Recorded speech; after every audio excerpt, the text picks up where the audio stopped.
السلام علیکم، کیا حال ہے سبھی سننے والوں کا؟ امید کرتے ہیں کہ آپ سب خیریت سے ہوں گے۔ اللہ پاک آپ سب کو اپنے حفظ و امان میں رکھے۔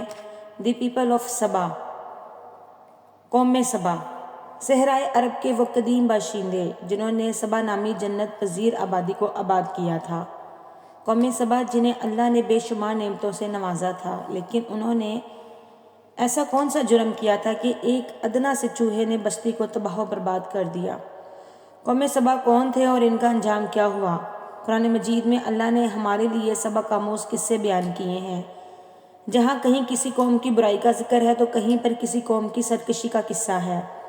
اقوام پر آنے والے خوفناک عذاب اور ان کے انجام سے نہ صرف قریش مکہ بلکہ اہل کتاب اور اس زمانے کے لوگوں کو ڈرایا گیا ہے، یہاں تک کہ یہ دنیا میں آنے والے تمام انسانوں کے لیے نصیحت ہے۔ ان اقوام میں سے ایک قوم ایسی بھی تھی جسے قوم سبا کہا جاتا ہے۔ تاریخ کے مطابق سبا جنوبی عرب کے ایک بہت بڑی قوم کا نام تھا۔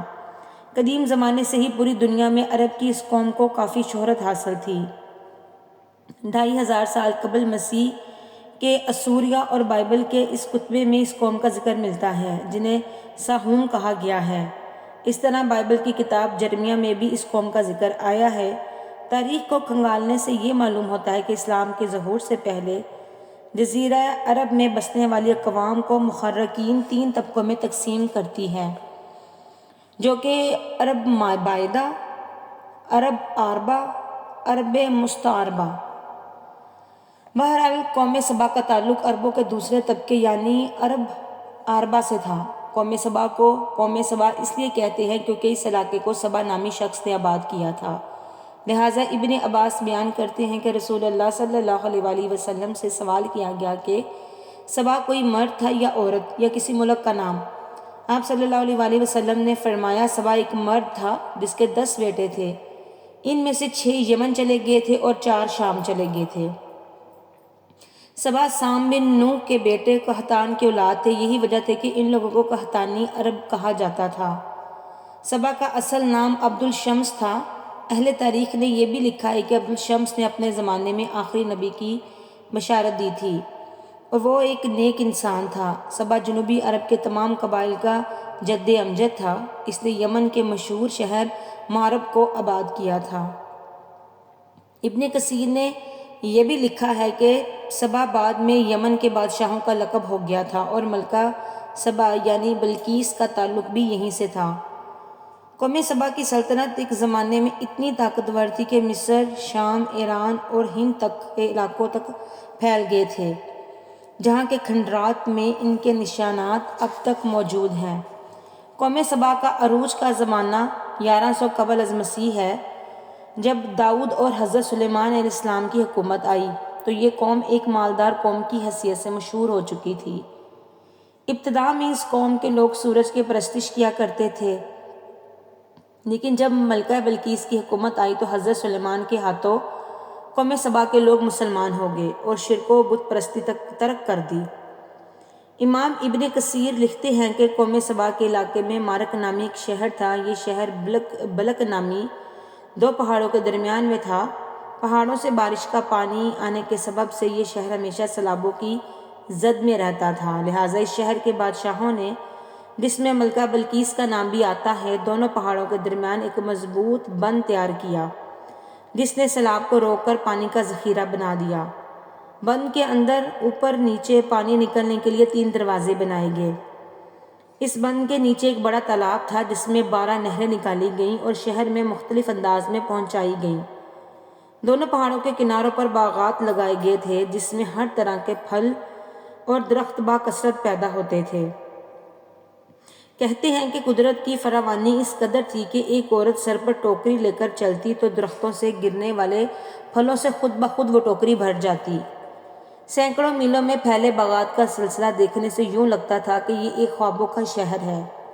قسم قسم کے پھلدار درختوں اور پھولوں کی کثرت سے پورا ایک علاقہ معطر ہو گیا تھا، اور جب ہوا چلتی تو اس خوشبو سے لوگ لطف اندوز ہوا کرتے تھے۔ وہی خود اس علاقے میں عنبر، عود، مشک، دارا چینی کی اس علاقے میں پیداوار ہوتی تھی۔ اللہ نے اس علاقے کو بلد طیبہ قرار دیا ہے۔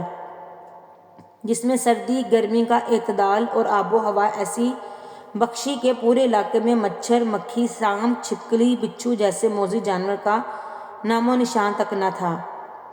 کہتے ہیں کہ ملکہ بلقیس سے حضرت سلیمان علیہ السلام کا رشتہ ہو جانے کے بعد قوم سبا ایک لمبے عرصے تک توحید پر قائم رہی، مگر بعد میں انہوں نے بغاوت اور سرکشی شروع کر دی۔ وہ لوگ کافر ہو گئے، ان کے اندر شرک و بت پرستی کا زیادہ رجحان ہو گیا۔ انہوں نے المکہ یعنی چاند دیوتا، اشتر یعنی زورا ستارہ، زاب یعنی سورج دیوتا اور اس طرح کے بہت سے باطل دیوی دیوتاؤں کی پوجا شروع کر دی۔ نہ صرف شرک بت پرستی بلکہ قوم سبا نہایت عیش پرست اور اللہ کے ناشکرے بن گئے تھے اور مال و دولت کے نشے میں چور ہو چکے تھے۔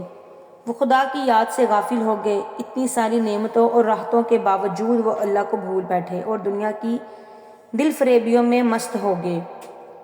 قوم سبا کے لوگ اسراف کرنے لگ گئے تھے اور خدا کی دی ہوئی نعمتوں کو بے وجہ برباد کرنے لگے تھے۔ حالت یہ تھی کہ یہ لوگ خالص گندم سے بنی روٹی سے بچوں کی گندگی صاف کیا کرتے، بعد میں ان گندی روٹیوں کو اکٹھا کرنے سے ایک پہاڑ بن گیا تھا۔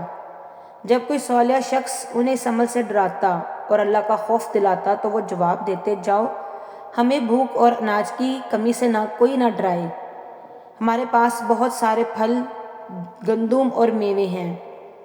غرض یہ کہ نعمتوں کی کثرت نے انہیں غافل کر دیا۔ کہتے ہیں وقتاً فوقتاً قوم سبا کی طرف 13 پیغمبر مبعوث فرمائے گئے تھے، لیکن ان 13 پیغمبروں کا ذکر قرآن حکیم یا کسی بھی اسلامی کتاب میں موجود نہیں ہے۔ ان انبیاء کرام نے انہیں اللہ کی نعمتوں پر اللہ کا شکر بجا لانے کی تلقین کی، انہیں راہ راست پر آنے کی نصیحت کی، بے جا اسراف سے توبہ کرنے کو کہا، لیکن سرکش قوم کی طرح انہوں نے بھی انبیاء کے پیغام کو رد کر دیا۔ اللہ نے انہیں سنبھلنے کی کافی مہلت دی، لیکن وہ اپنے کفرانہ نعمت پر قائم رہے، لہٰذا اللہ نے ان کی گرفت کرنے کا فیصلہ کیا۔ قوم سبا کی ظلم کے پاداش میں ان پر اندھے چھچھندروں کو مسلط کر دیا گیا۔ ان صحرائی چھچھندروں اور چوہوں نے ان کے عظیم ڈیم کا رخ کیا اور بند کو نیچے سے کھودنا شروع کر دیا اور اس میں سوراخ کر کے چلے گئے۔ چوہوں نے بند کے نیچے جگہ جگہ چھوٹے بڑے سوراخ کر دیے، لہٰذا جب پانی کا ریلا آیا تو چوہوں کے ذریعے بنائے گئے سوراخوں سے نکلنے کا موقع مل گیا، جس سے بند ٹوٹ گیا اور پانی پوری بستی میں پھیل گیا۔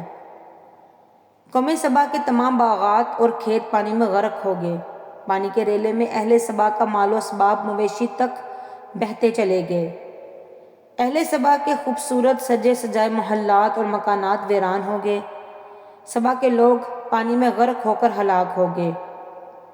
مخرقین لکھتے ہیں کہ سبا کے کچھ لوگ بھاگ کر عرب کے وسط میں یثرب چلے گئے تھے۔ یہ قبیلہ اوس و خجرت تھا، جنہوں نے بعد میں مدینہ شہر کو آباد کیا، اور ان کا جد امجد عمر بن عامر نامی شخص تھا۔ نعمتوں کی کثرت نے قوم سبا کو شکر بجا لانے کی بجائے سرکش اور ناشکرا بنا دیا تھا، جس کے نتیجے میں انہیں تباہ کر ڈالا گیا، لہٰذا یہ ان کے اپنے ہی اعمال کا بدلہ تھا جو انہوں نے کیے تھے۔